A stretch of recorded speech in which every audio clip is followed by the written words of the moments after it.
Coach Bevo with us. Mate, I suppose first chance we've had to sort of debrief after the weekend. First home loss as well.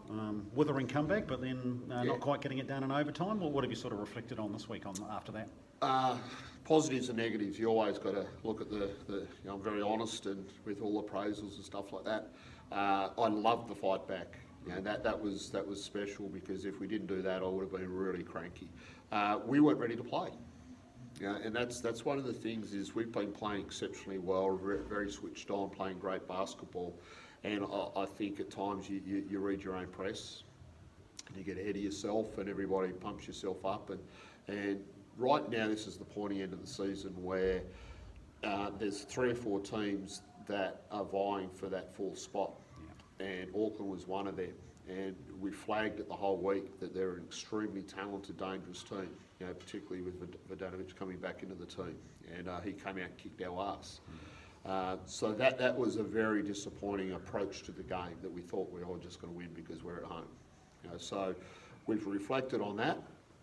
We now know that we're going up against the Rams. They're one of those teams fighting for that spot. But what I've reminded our guys is we are not in the playoffs yet. So we have to go in with a real positive mindset, and we talk about a line mentality of we want to be the hunter. And last week we were the hunted and we failed.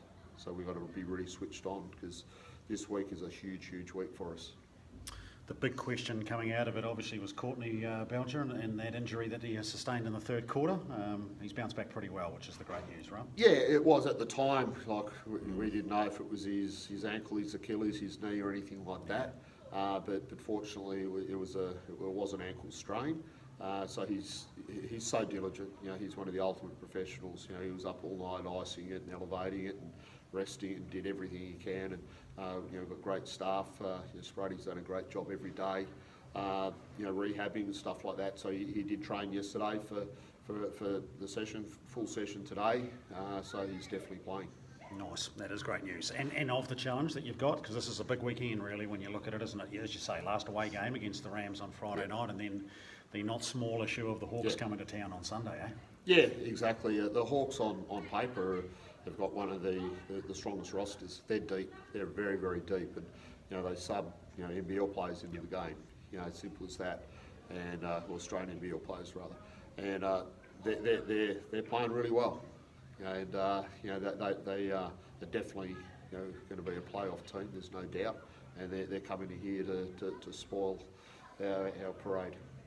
It was a pumping atmosphere in there, wasn't it? I mean, I know that crowd played a big part in the comeback as well too, because they were right into it, and you needed them really as well too. So that's something you no doubt wanting again on Sunday, eh? Yeah, it's that helped us.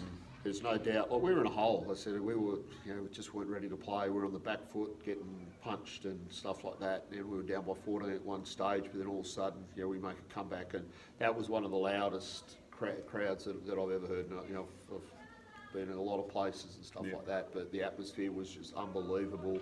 How loud it was, and that's what we need.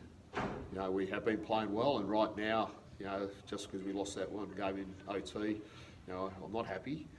And we got to make sure that we're switched on, and I know the home fans can help us with that as well. Nice, mate. Good luck on Friday, and we'll see you Sunday. Can't wait.